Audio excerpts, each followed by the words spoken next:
ఆవిరిలాంటి వాళ్ళం బాబయ్య, నీ స్తోత్రం నా తండ్రి. నాయనా, మేము నిమిత్తులు మాత్రమే తండ్రి, మా వల్ల ఏమీ చేయలేము బాబు. నీ స్తోత్రం నా తండ్రి. అయినా మీ చిత్తం ఎలాగుందో అలా జరిపించుకుంటారు బాబయ్య. నీ స్తోత్రం నా తండ్రి. అయ్యా, ఈ 2025 సంవత్సరం బాబయ్య నాయనా, ఎక్కడ చూసిన తండ్రి భయంకరమైన దినములు జరుగుతున్నాయి బాబయ్య. లోకమంతా భయంకరంగా ఉంది అయ్యా. నీ స్తోత్రం నా తండ్రి. నాయనా, మీ యందు భయభక్తులు కలిగి ఎవరైతే జీవింతారో నాయనా, వారి పట్ల నీ కృప, నీకు ఆపుదల కూడా దయచేస్తానని నాయనా నీ లేఖనాల్లో మీరు మాట్లాడుతున్నారు బాబయ్య.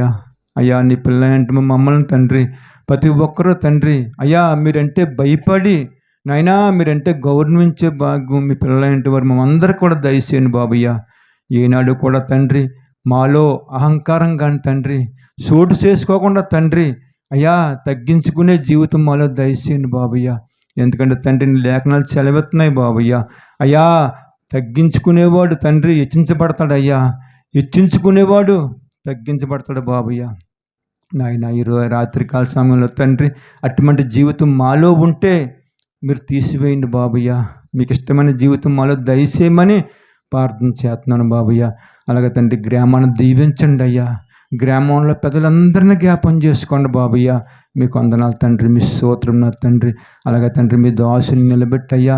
మీరు ఏమైతే మాట్లాడబోతున్నారో తండ్రి అయ్యా, మీరు మాట్లాడే ప్రతి మాట కూడా తండ్రి మా హృదయంలో భద్రపరుచుకుని అయ్యా నీ మాట ప్రకారంగా జీవించే భాగ్యం మాకు దయచేయమని నాయనా సమస్తాన్ని మీ చేతులకు అప్పు చెప్పుకుంటూ ఘనత, మహిమలు, ప్రభావాలు మీకే చెల్లాలయ్యా. మా రక్షకుడు అయిన యేసు క్రీస్తు వారు అతి శ్రేష్టమైన నామంలో ప్రార్థన చేసి అడుగుతున్నాం తండ్రి. ఆమేన్.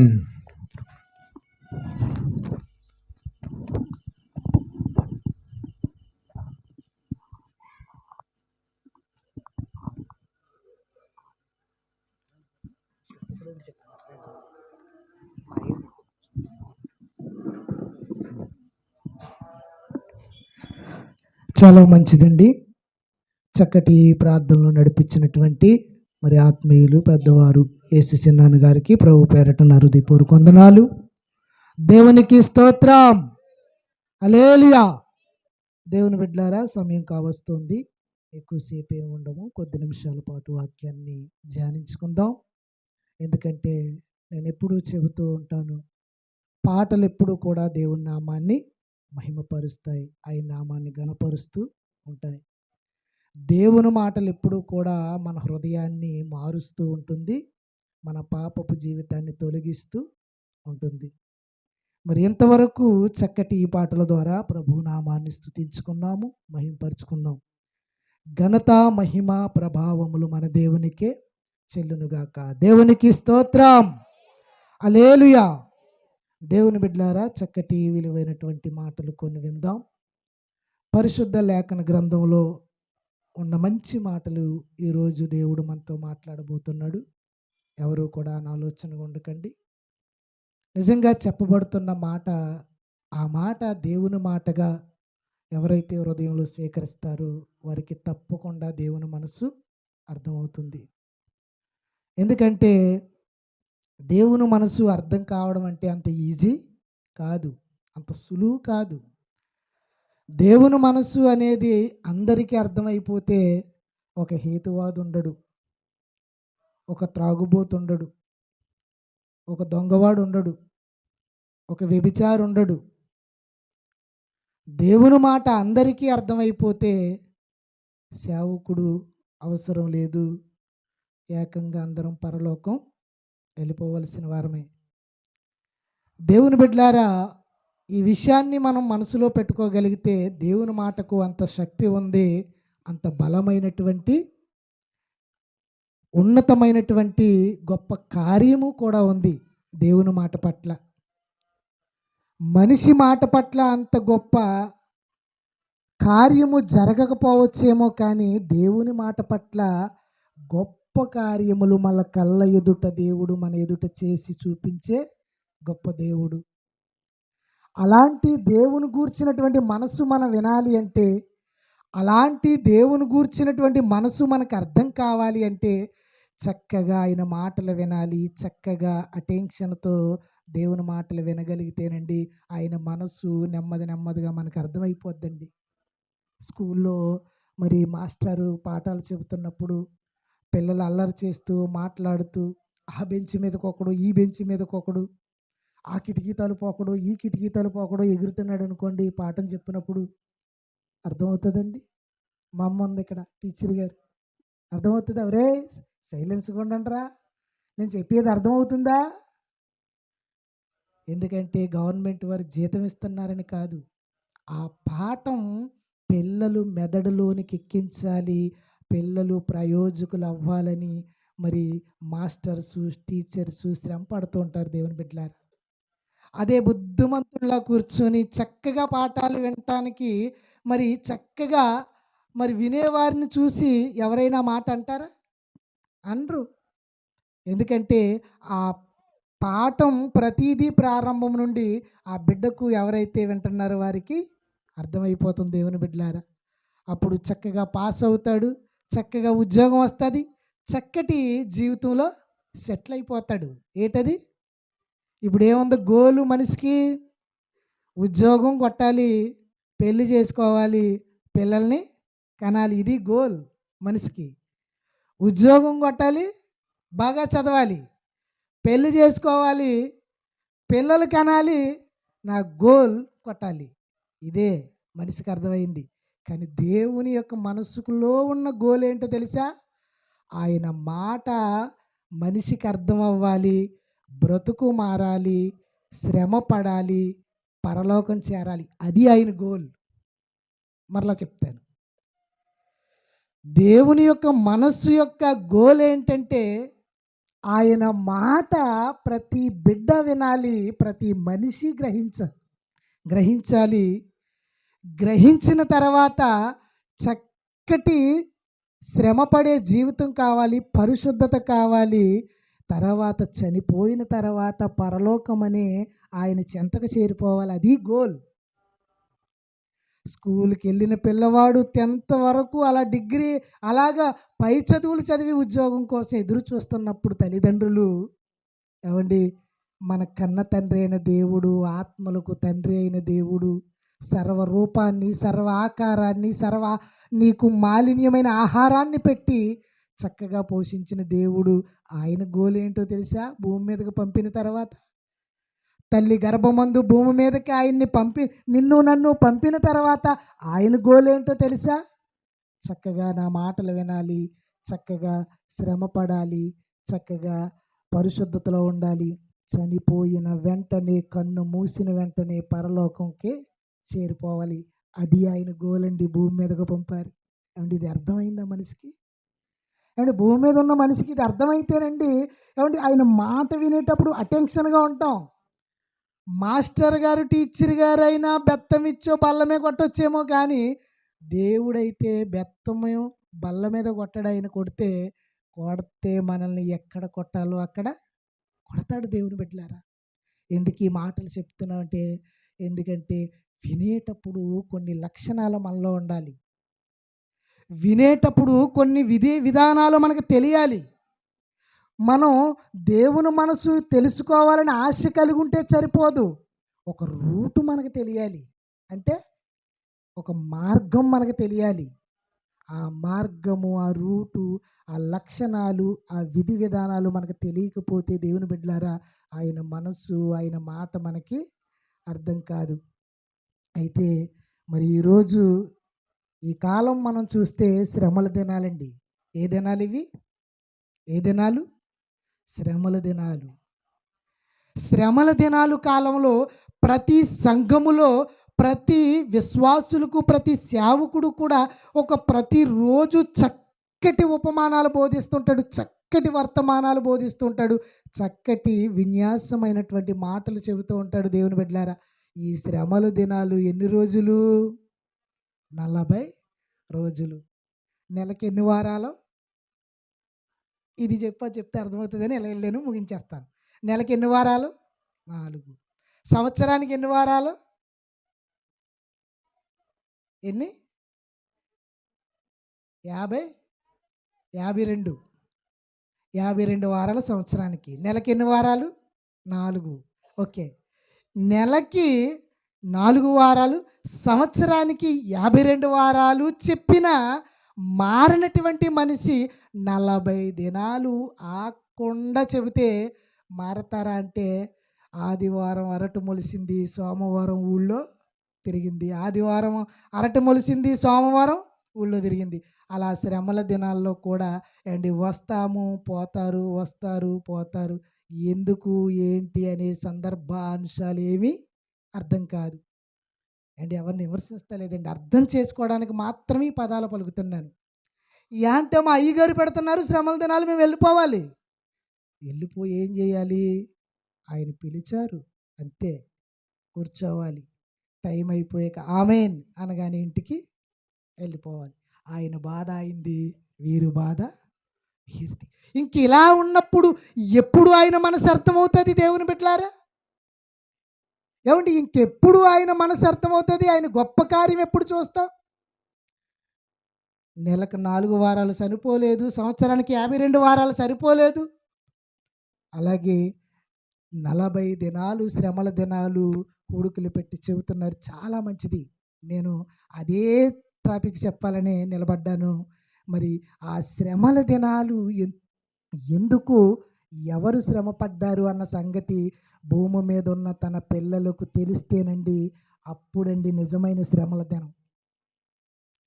ఎప్పుడు, ఎవరు అంటే పేతురు భక్తుడు ఒక ఉన్నతమైనటువంటి మాట ఆనాడు ప్రారంభ కాలంలోనే యేసుక్రీస్తు ప్రభు వారి దగ్గర కళ్ళ ఎదుట అగ్రగణ్యుడిగా పెద్దవాడై ఉండి, ఇదిగో పేతురు, నా బండ మీద నా సంఘం, నీ బండ మీద నా సంఘం కట్టు అని ఒక గొప్ప వాగ్దానం ఇచ్చినటువంటి పేతురు భక్తుడు ద్వారా ఒక చక్కటి మాట చెబుతున్నాడు. అదే శ్రమలతో మనం ప్రారంభిద్దాం. పేతురు రాసిన మొదటి పత్రిక, పేతురు గారు రాసిన మొదటి పత్రిక 4వ అధ్యాయము మనం చదువుకున్నాం కదండి. పేతురు గారు రాసిన మొదటి పత్రిక 4వ అధ్యాయము మొదటి వచనం.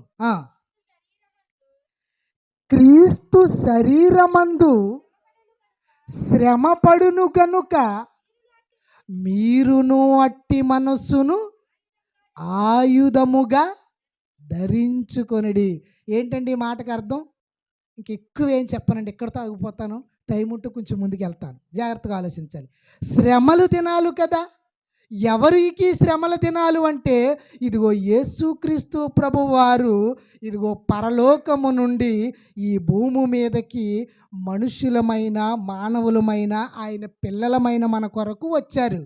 ఎక్కడికి వచ్చారు? ఎక్కడికి వచ్చారు? పరలోకము నుండి భూమి మీదకి వచ్చారు.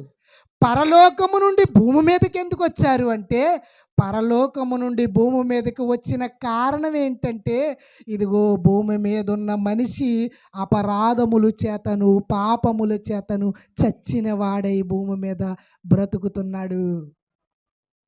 భూమి మీద తన కుమారుడు, తన కుమార్తె ఇదిగో భూమి మీదకి వచ్చి తల్లి గర్భమందు వచ్చినటువంటి తన పిల్లలు ఎలా బ్రతుకుతున్నారు అంటే, అపరాధముల చేత, పాపముల చేత చచ్చిన వారై ఇదిగో పాపముతో బ్రతుకుతున్న వారి కొరకు పరలోకము నుండి యేసుక్రీస్తు ప్రభువారు భూమి మీదకి వచ్చారు. ఈ భూమి మీదకు వచ్చిన యేసుక్రీస్తు ప్రభువారు ఆయన రావడం వెనక కారణం ఏంటంటే, ఇదిగో భూమి మీద మనుషులందరూ పాపములతో చచ్చిపోతున్నారు. భూమి మీద ఉన్న మనుషులందరూ నేరాలతో చచ్చిపోతున్నారు. భూమి మీద ఉన్న మనుషులందరూ ఇదిగో దొంగతనాలతో చచ్చిపోతున్నారు, వ్యభిచారంతో చచ్చిపోతున్నారు, ఇదిగో దోపులతో, విన్యాసాలతో చచ్చిపోతున్న వారందరినీ రక్షించడానికి యేసుక్రీస్తు ప్రభువారు భూమి మీదకి ఇదిగో మహనీయుడు వచ్చాడు. దేవుని బిడ్డలారా, అందుకు వచ్చిన ఆయన వచ్చిన వెంటనే భూమి మీద ఉన్న మనిషి రక్షించబడలేదండి. వచ్చిన వెంటనే రక్షించబడలేదు. వచ్చిన వెంటనే రక్షించబడలేదు. యేసుక్రీస్తు ప్రభువారికి జీవిత కాలం ఎంత అండి? ఆయన సంవత్సరాలు 33.5. యేసుక్రీస్తు ప్రభువారి జీవితకాలం ఎంత అంటే 33.5 సంవత్సరాలు. 33.5 సంవత్సరాలు అంటే మినిమం యవన సైజ్ అండి అది. అంతేనా? దగ్గరగా ఇంకా వృద్ధాప్యలో కూడా వెళ్ళదు. అలాంటి ఒక 33.5 సంవత్సరాల జీవితకాలం దేవుడిచ్చినప్పుడు ఏమండి, ఆయన 30 ఏట వరకు మరియమ్మ గర్భాన్న పుట్టినటువంటి తల్లిదండ్రుల దగ్గర, యోసేపు దగ్గర ఉంటూ ఇదిగో అనేకమైనటువంటి ఉన్నతమైనటువంటి తల్లిదండ్రుల యొద్ద తర్పీదులు లోబడి జీవించినటువంటి మహనీయుడు 3.5 సంవత్సరాలు మాత్రమే సువార్తను ప్రారంభించడం చేశాడు. దేవుని బిడ్డలారా, అది తెగుతుందని దాని దాకా వెళ్ళాను, కంగారు పడకండి. ఎప్పుడైతే ఆ 3.5 సంవత్సరాలు దేవుని యొక్క పరిచర్య మొదలు పెట్టాడో, ఆ పరిచర్య అంతలో ఏముందంటే, ఎక్కడికి వెళ్ళినా, ఏ ప్రాంతంలోనికి వెళ్ళినా, ఏ సముద్రం దాటి వెళ్ళినా, ఏ దోణెక్కి వెళ్ళినా, ఏ వీధిలోనికి వెళ్ళినా, ఏ సమాధుల్లోనికి వెళ్ళినా దెయ్యాలు కనబడుతున్నాయి, పాపంతో ఉన్నవారు కనబడుతున్నారు, నాశనానికి వెళ్ళిపోయి చచ్చిపోయిన వారు కనబడుతున్నారు. ఒక ప్రాంతానికి యేసుప్రభు వారు వెళ్తుంటే పాడి మీద యవనస్తుని మోసుకుంటూ వస్తున్నారు. ఒక పక్క శవం వస్తుంది, ఒక పక్క గ్రామంలోనికి ఈయన వెళుతున్నాడు. ఇలాంటి సన్నివేశాలన్నీ యేసుక్రీస్తు ప్రభు వారు చూశారు. దేవుని బిడ్డలారా, 3.5 సంవత్సరాల జీవిత కాలంలో యేసుక్రీస్తు ప్రభువారు ఇలాంటి వాటి అన్నీ చూసి ఇదిగో పరలోకమందున్న కన్న తండ్రి దగ్గర తీసుకున్నటువంటి ఆజ్ఞ నిర్ణయం ప్రకారం ఇదిగో నా పిల్లల కొరకు, వారి పాపములు, వారి శాపముల కొరకు చనిపోతున్న నేను సిద్ధపడ్డాను అని ఆయన శ్రమ పడడం ప్రారంభించాడండి. ఆయన ఎవరి కొరకు? ఎవరి కొరకు? మన కొరకు. మన కొరకు ఆయన శ్రమ పడడం ప్రారంభించి ఎంతకాలం ప్రారంభించాడు? 3.5 సంవత్సరాలు. 3.5 సంవత్సరాలు శ్రమపడి ఆయన ఇదిగో ఉన్నతమైనటువంటి ఆ గొల్గొతా కొండ మీద ప్రాణం విడిచి మన కొరకు ఇదిగో దేవుని కొరకు అప్పగింపబడి మనల్ని పరిశుద్ధపరిచి ఆఖరి రక్తపు బొట్టు వరకు మన కొరకు శ్రమ పడ్డాడే. ఏమండి, ఆయన శ్రమ ఎలాంటిదో తెలుసా? మన అపరాధములు, మన పాపములు, మన శాపములు పోవాలి అంటే యేసుక్రీస్తు వారి యొక్క శ్రమ ఎలాంటిదో తెలుసా? ఏమండి, ఆయన్ని 39 కొరడా దెబ్బలు కొట్టారు. తెలుసు కదండి, ఎన్ని దెబ్బలు?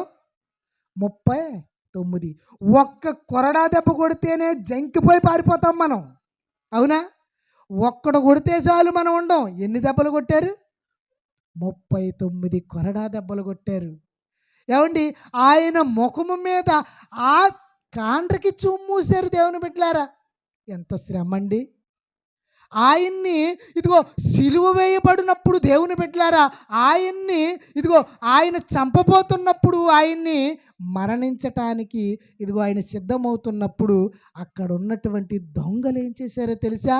ఇదిగో ఒక పిడుగుద్దులు గుద్ది ఇదిగో యేసు ఎవరు గుద్దారో చెప్పుకో. గేమ్ ఆడారండి ఆయనతో. ఎవరితో? యేసు ప్రభువారితో.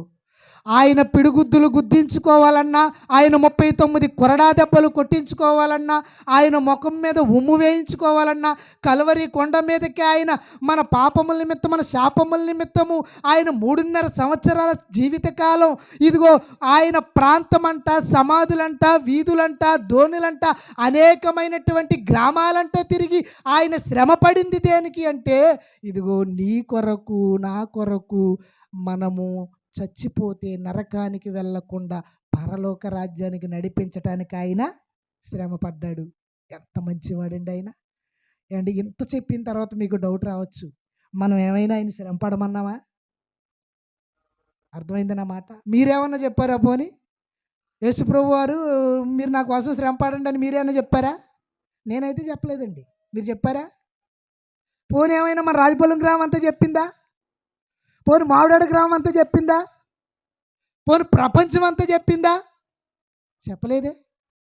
మరి ఎందుకు ఆయన శ్రమ పడ్డాడు అంటే మనము చచ్చి నరకానికి వెళ్ళిపోకూడదు అని ఆయన 3.5 సంవత్సరాల జీవితకాలం శ్రమపడి ఆయన ఒక ఉన్నతమైనటువంటి జీవాన్ని మనకి ఇచ్చాడు. అదండి ఆయన శ్రమ పడడం వెనక కారణం. అంటే అదే మాటను పేతురు భక్తుడు ఆయన యొక్క శ్రమను చూసి, ఆయన యొక్క జీవితాన్ని చూసి పేతురు భక్తుడు మరలా మనకి నేర్పిస్తున్నాడు. ఏంటి అంటే, ఇప్పుడు చదవండి దేవుని బిడ్డలారా, మరలా క్రీస్తు శరీరమందు శ్రమ పడెను అంటే శ్రమ పడ్డాడా? శ్రమ పడ్డాడు. ఎవరి కొరకు శ్రమ పడ్డాడని అర్థమైంది? నీ కొరకు, నా కొరకు, మన కొరకు, అందరి కొరకు ఆ శ్రమ పడెను గనుక మీరును అట్టి మనస్సును ఆయుధముగా ధరించుకోండి. ఎక్కడ ఆగిపోయామండి? ఈ శ్రమల దినాలు అన్నీ జరిగిన వాళ్ళకి ఇది ఒక్కటి అర్థమైతే చాలండి. మాకు అర్థమయ్యే కంగారయ్యాం. ఏమంటున్నాడు ఆయన? ఇదిగో క్రీస్తు మహనీయుడు మన అపరాధముల చేత పాపముల చేత చచ్చిన వారై ఉన్నప్పుడు మన కొరకు 3.5 సంవత్సరాలు శ్రమ పడినటువంటి ఆ వ్యక్తి, ఆ ప్రభు అంటున్నాడు, నేను శ్రమ పడ్డాను గనక అట్టి మనస్సును, ఎట్టి మనసు, అట్టి మనసు. బైబిల్ గ్రంథంలోనండి ఒక ఆయన బైబిల్ చదివినాడు, ఒక మాట ఉంటే ఆ మాట అత్తమాలు చదివితే ఏమనుకునేవాడంట, పాత నిబంధన గ్రంథంలో ఒక మాట ఉందంటండి. ఏంటంటే, నోవాహు అట్లు చేసెను. ఏమనుందట? నోవాహు అట్లు చేసెను. నోవాహు అట్లు చేసెను అనగానే ఒక ఆయన అంటున్నాడట, నోవాహు ఆ కాలంలో అట్లుండాడు అంటున్నాడు. అట్లు చేసెను అంటే అట్లుండాడు. నోవాహు అట్లు చేసాను అంటే నోవాహు దేవుడు చెప్పినట్టు చేశాడని అందులో రాయబడితే వీళ్ళంటాడు కదా, ఈయన నోవాహు అట్లు వేసాను. అర్థమైందా? ఏమండి, ఇలాగ అర్థమయ్యే దేవుని బిడ్డలారా, దేవుని ఉన్నతమైనటువంటి మనస్సు మనిషికి అర్థం కాక చాలా చాలా బాధపడుతూ ఉన్నాం దేవుని బిడ్డలారా. అందుకే ఈ మాట మరలా చెప్తున్నాను. ఆ మాట ఎందుకు చెప్పానంటే, యేసుక్రీస్తు ప్రభువారంట శరీరమందు శ్రమ పడ్డారట. ఓకే, ఎందుకు శ్రమ పడ్డారో కూడా మనకు అర్థమైంది. ఓకే, తర్వాత అంటున్నాడు ఆయన అట్టి మనసు. అట్టి మనసు, అట్టి మనసు అంటే మళ్ళీ అట్లు మనసు అనకండి, మళ్ళా అలా వారికిలాగా వెళ్ళొద్దు. అట్టి మనసు అంటే క్రీస్తు శ్రమ పడిన మనసు ఆయుధముగా ధరించుకోండి మీరు. ఇదేంటండి బాబు, ఆయన శ్రమ పడితే మనం శ్రమ పడాలా? మరి శ్రమ పడాలి. నువ్వు శ్రమ పడమని లేదు కనుక నిన్ను రక్షించాడు ఆయన. నిన్ను రక్షించినాడు నువ్వు ఖాళీగా ఉండి ఊరి మీద తిరుగుతావని కాదు. నువ్వు రక్షించబడినట్లుగా ఆయన రక్షించిన రీతిని బట్టి ఆయన మనసే నీకు ఆయుధముగా ధరించుకో. ఆయుధం అంటే ఏంటి? ఆయుధం అంటే ఏంటి? ఆయుధం తెలుసు కదండి. ఎవరినన్నా దెబ్బలాటికి వెళ్ళామనుకో, ఒక కర్ర ఆయుధం, ఒక కత్తి ఆయుధం. ఇదైతే ఇంకా బాగా అర్థమవుతుంది, కిందకి వెళ్తున్నాను. అవునా? అవునా? ఎవరినన్నా కొట్టేయాలనుకోండి, ఆడవారు చీపురు కట్ట ఆయుధమే అలాగనే. ఏంటది? చీపురు కట్ట. ఏమండి, ఇంకెవరికి దొరకలేదు ఉడుకుమోతోడికి ఇటుక బిడ్డ. ఏమండి, ఈ ఉడుకుమోతోడికి ఇటుక బిడ్డ. దేవుని బిడ్డలారా, ఆయుధం అంటే ఒకరిని కొట్టాలి అంటే ఒక ఆయుధం ఎంత, ఒక వస్తువు ఎంత ఉపయోగమో అదే స్థానాన్ని మనసులో పెట్టి మనం ఆలోచించగలిగితే దేవుని బిడ్డలారా, ఇదిగో అట్టి మనస్సును ఆయుధంగా ధరించుకోమంటే యేసుక్రీస్తు ప్రభువారు శ్రమ పడినట్లుగా మనం శ్రమ పడితే ఒక ఉన్నతమైనటువంటి లోకం నీకు వస్తుంది. అందుకు ఆయన శ్రమ పడ్డాడు. అందుకు ఆయన శ్రమల దినాలు దేవుని బిడ్డలారా. కానీ అట్టి మనసును ఆయుధంగా ధరించుకోమంటే ఏం చేశారంటే ఈరోజు ఆయన శ్రమ పడ్డాడు, ఆయన శ్రమ పడ్డాడు, ఆయన శ్రమ పడ్డాడు అని చెప్తున్నారు తప్ప ఈ భూమి మీద ఉన్న మనుషులు మాత్రం శ్రమ పడడం లేదు. ఏం చేద్దాం? ఈ మాట దేవుని బిడ్డలారా ఆలోచించండి. పాపముల చేతను అపరాధముల చేతను చచ్చిన వారై ఉంటగా మన జీవితకాలం 60, 70, 80, 40, 30 గతించిపోతున్నప్పటికీ ఇదిగో శరీరం ముడతలు పడిపోతుంది, తెల్ల వెంట్రుకలు వచ్చేస్తున్నాయి, ఇదిగో చచ్చిపోవడానికి సిద్ధపడుతున్నాం, రక్తం అంతా ఎండిపోతుంది. అలాంటప్పుడు ఒక రోజు నువ్వు కాలికి కాటి చాపడానికి సిద్ధపడుతున్నప్పుడు దేవుని బిడ్డలారా, దేని కొరకు మనం శ్రమ పడుతున్నాం? ఆయుధంగా ధరించుకోండి. ఆయన శ్రమ పడ్డాడు కనుక మీరు ఇంట్లో నిద్రపోకండి. ఒక్క మాటలో మీరు ఊరి మీద తిరక్కండి. అట్టి మనసును ఆయుధముగా ధరించుకోండి అంటే మీరు శ్రమ పడండి. అక్కడితో ఆపలేదండి, ఇంకేమంటున్నాడు చూడండి. శరీర విషయములలో శ్రమ పడినవాడు శరీరమందు జీవించిన మిగిలిన కాలము ఇక మీదట మనుజాశలను అనుసరించి నడుచుకొనక దేవుని ఇష్టానుసారముగానే నడుచుకొనున్నట్లు పాపముతో జోలి ఇకనేమియు లేకయుండెను. ఎంత మంచి మాట అండి. ఆ మాట అర్థమైతే అద్భుతం అండి అక్కడ. బాగా మీరు అలా గుణించండి ఆ మాటని. ఆత్మదేవుడు సాయం చేస్తాడు మీకు. మరలా చెప్తున్నాడు చూడండి. శరీర విషయములలో అంటే అట్టి మనస్సును మనం ఆయుధంగా ధరించుకుంటే మనకు ఒక శరీరం ఉంది. ఆ శరీరమందు మనం శ్రమ పడితే అది ఆయుధంగా ధరించుకుంటే ఆ శ్రమలోను, ఆ కష్టములోను, ఆ బాధల్లోను, ఆ వేదనలోను, సువార్తలోను, బ్రతకడంలోను, శ్రమలోను అది ఒక ఆయుధంగా మీకు వెళితే ఇదిగో మీకున్న శరీరంలో ఒక మనుజాస్యలు ఉన్నాయి. ఏంటి మనుజాస్యలు? మనుజాస్యలు అంటే కోరికలు. ఏటమ్మా? కోరికలు. ఈ శరీరం మందు మనుజాస్యలు ఉన్నాయి. ఈ కోరికలు ఉన్నప్పుడు ఈ కోరికలు ఇంతవరకు మీరు జరిగించారు. ఎప్పుడు వరకు జరిగించాం మనం? ఆయన శ్రమ పడ్డారని తెలియకినంత వరకు జరిగించాం. అవునా? ఆయన శ్రమ పడ్డాడన్నది తెలియకుండా మనం ఎరగలేనంత వరకు జరిగించాం కోరికలు. మనుజాస్యలు ఇక మీదట మీరు ఇదిగో దాని జోలికి పోకండి, పాపము జోలికి పోకండి. శరీరం మందు మీరేం చేయాలి? శ్రమ పడాలి అంటున్నాడు దేవుని బిడ్డలారా. ఎంత బాగుందండి. అలా శ్రమ పడితేనంట దేవుని ఇష్టానుసారంగా నడుస్తామంట మనం. ఎవరి ఇష్టానుసారంగా నడుస్తాం? నేను అంటానండి ఈ మాట చెప్పడానికి ముందు మీకు అర్థం అవడానికి, యేసుప్రభు వారికి శరీరం ఉంది, మనకి శరీరం ఉంది. దేవుడు చాలా తెలివైనడండి బాబు. ఆయన మహామేధావి దేవుడు ఆయన. ఎందుకంటే మనమే మేధావులం కదా. రేపు పొద్దున్న అంటాం దేవుడా మరి యేసుప్రభు వారు అంటే దేవుడు గనక మేమంటే మనుషులం గనక మేమేమి అలాగే శ్రమ పడలేము, మా వల్ల అవదు, మా నోటంటా వస్తే పంచంగాలే, మా నోటంటా వస్తేనన్నీ కూడా వేషాలే అని ఆయనతో మనం చెప్తాం కనుక ఇలాంటి మాటలు కానీ తలవపడానికి ఆయన ఎర్రివాడు కాదు. ఆయన ఇలాంటి వాడు డొక్క చించడానికి ఆయన ఏమన్నాడు తెలుసా? రే నా కుమారుడికి నీకు ఇలాంటి శరీరం ఇచ్చాను, నీకు అలాంటి శరీరం ఇచ్చాను, ఆయనకి అలాంటి శరీరం ఇచ్చాను. ఆయన బ్రతికి శ్రమ పడినప్పుడు నువ్వెందుకు శ్రమ పడలేదురా అని అడుగుతాడు ఆయన.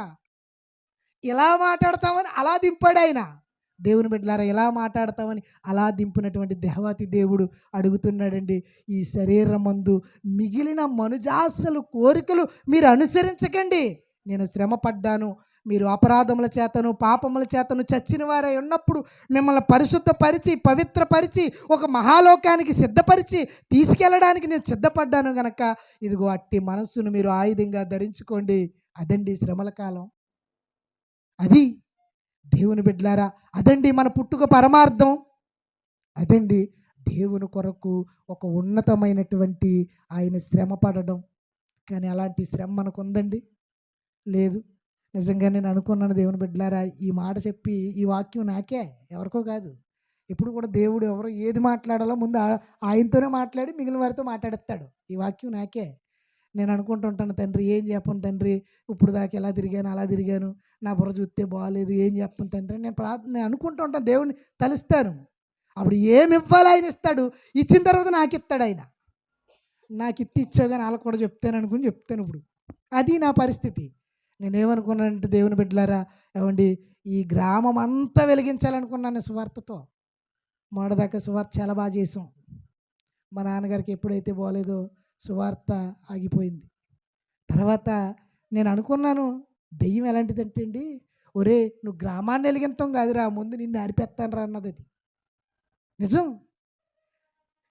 చాలా చోట్ల చెప్పేవాడిని, నేను చాలా ఆనందపడేవాడిని. ఏమనుకునేవాడంటే ఇదిగో వాక్యం ప్రకటిస్తున్నప్పుడు సువార్త చేస్తున్నప్పుడు ఏ సంఘం వారైనా ఏ సేవకులు వారైనా ఏ ఆత్మలైనా మనకు అవసరం లేదు, వాక్యానికి కట్టబడేలా ఒక ఉన్నతమైన ఐక్యత తీసుకురావాలన్న కళ నాకు ఉండే దేవుని బిడ్డలారా.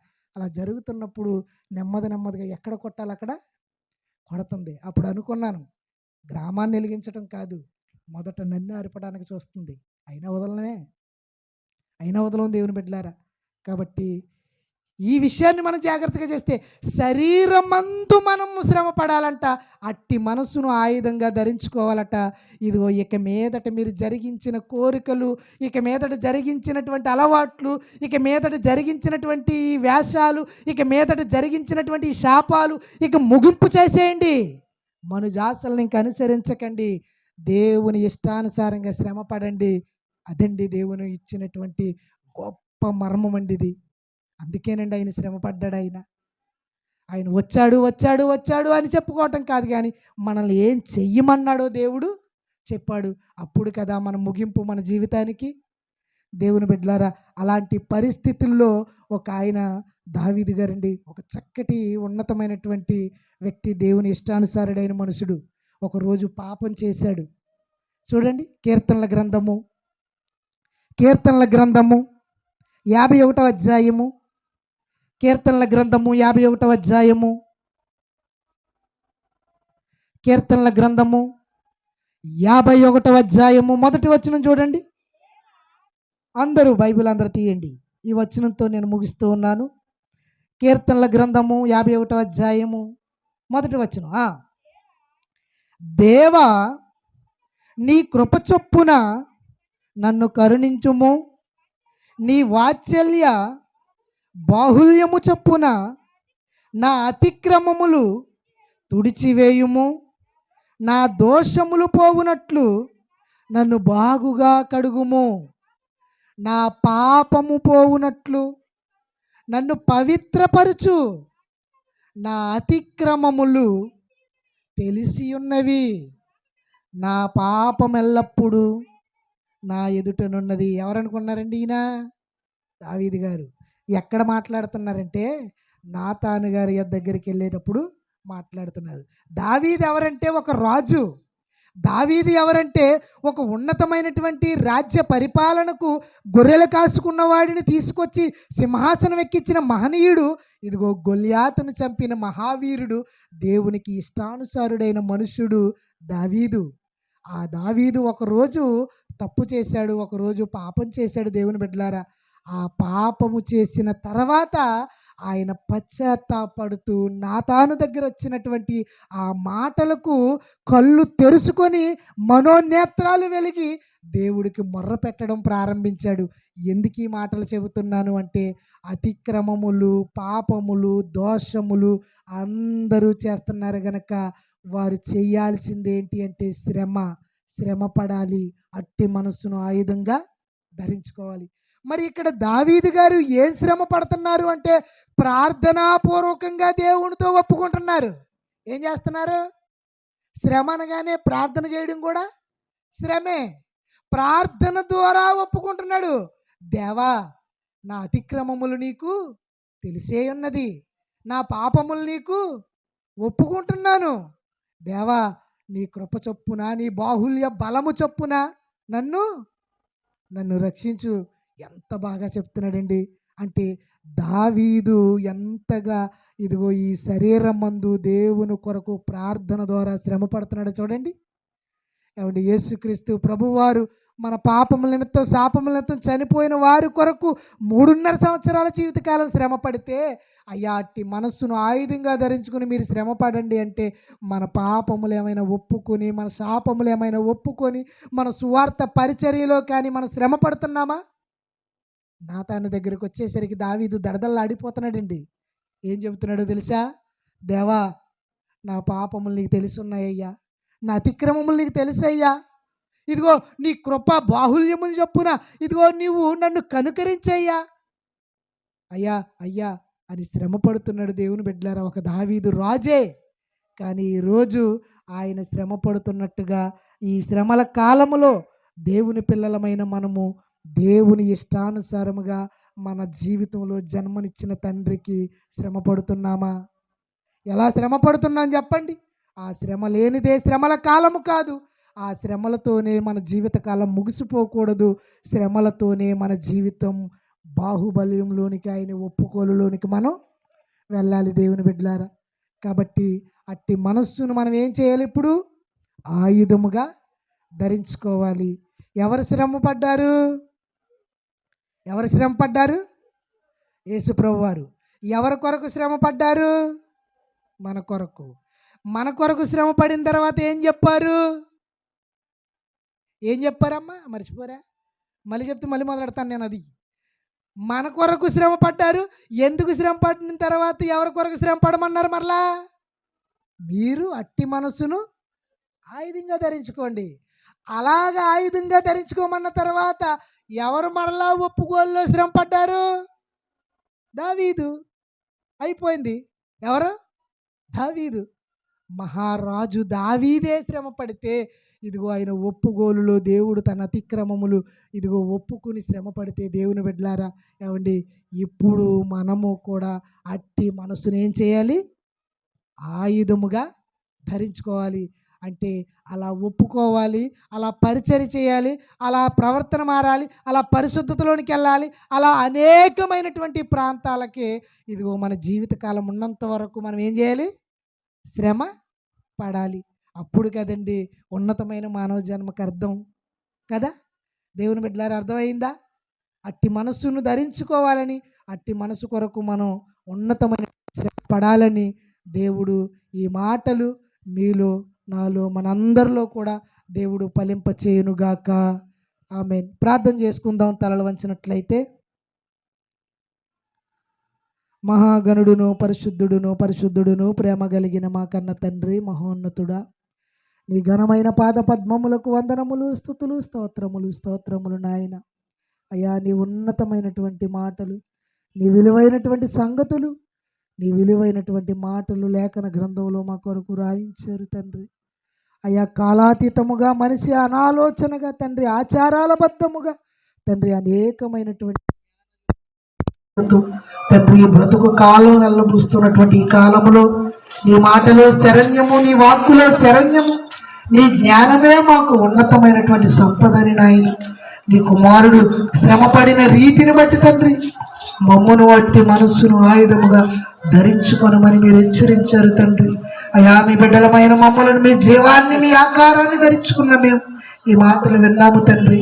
విన్న మాటలు నూరంతులుగా ఫలింపచేయండి. దుష్టుడు ఎత్తుకోకుండా నాయన మీరే ప్రతిఫలాన్ని తీసుకురండి నాయన. అయా, చేరువచ్చిన కుటుంబాలన్నిటినీ మీ చేతులకు అప్పగిస్తున్నాం తండ్రి.